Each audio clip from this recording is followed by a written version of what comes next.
Section 3, the crazy psychology of diets. Now we've one objective with this section, one only, to put you off diets forever. Okay, now I'm going to ask you a question. How many people do you know, friends, colleagues, yourself, who's been on a diet, lost the weight they wanted, and then have been lived happily ever after, lovely eating routine and never had another problem? Probably no one, because it tends to be a roller coaster, yo-yo, where on and off all the time, which is very, very common. Now, when you understand what's going on with diets, hopefully you'll never ever consider doing one again. You won't need to with this program, and you'll tell all your friends not to do it.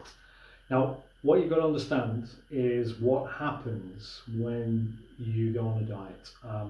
Now, we'll make an assumption. A diet immediately means calorie restriction, so you're eating less. Now, what happens by eating less? You then trigger a hormone called ghrelin. That's your hunger hormone. So by eating less, your body notices ghrelin kicks in, which is a strong hormone which says, I want more food. So the mere act of restricting your food and eating less kicks in that hormone, which is very strong, and now triggers a process that makes you feel hungry. So it's counterproductive. You try to eat less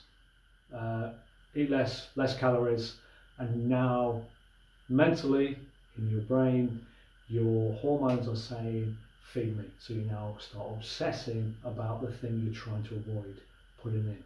Okay, it's very counterproductive. Okay, this is why part of the reason we say diets don't work, or never ever go on a diet again. Okay, now, if we give you a good example, now let's say you'll see the emotional turmoil around a diet, which if you've been on one, you'll resonate with this. Let's say you're sitting down with a family to a nice Sunday dinner of lovely spuds, roast spuds, meat, vegetables and gravy. It's one of your favourite meals of the week. You're sitting down, but you think, I'm on a diet. What I'll do, I'll skip the spuds and I'll skip the gravy. Okay, so you think, right, okay, yeah, that's good. Now your midbrain also thinks, wow, self-discipline. I feel good about myself because I'm disciplined enough to do this, so you're feeling pretty good.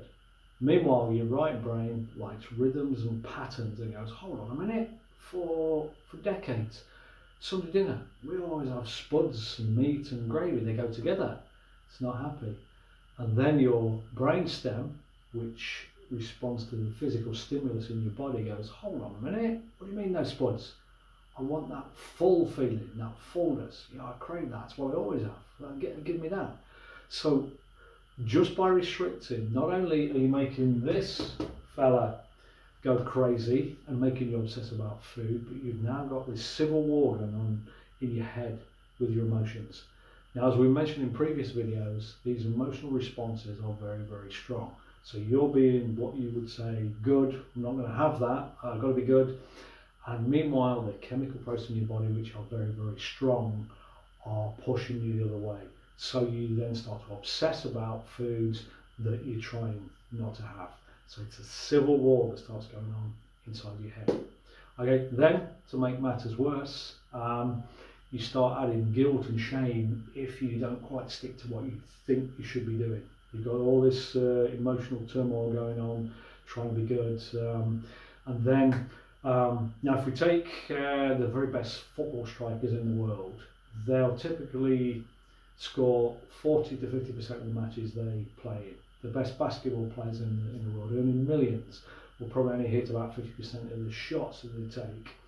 But when it comes to dieting, what a lot of people do, because they're overrun with this bad boy, there is a big chemical urge to eat something. They think, one muffin won't hurt, have the nice muffin, get the nice reward, and then they feel guilt. And then it's, I am absolutely useless, might as well give up. I can't stick to anything, I've got no self-discipline. Where the example, the best athletes in the world only hit 50% of the shots or goals, Yet in a dieting mindset, it's like one deviation and people tend to beat themselves up mercilessly. They're useless, they can't do it. Okay, that is the torture of diets, because it's chemically driven. It's not a logical process of restricting food.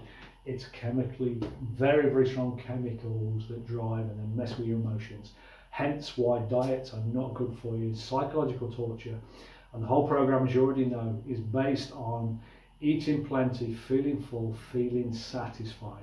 If you do that, you then bring all your emotions and your hormones on side so you feel good. Okay, and then eat the right combination of foods, which we're going to teach you. Do it with the right habits. You get your optimal weight. Okay, that's why we're now going to leave diets behind forever. Might take a little while if you've done many in your lifetime to make that adjustment, because you still think eat less, restrict, got to be good.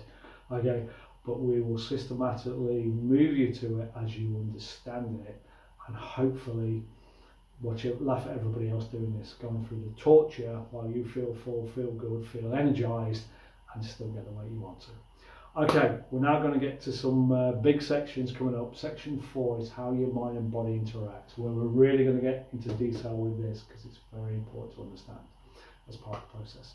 Okay, hope all that makes good sense and you'll never go on a diet again, and I'll see you in video 4.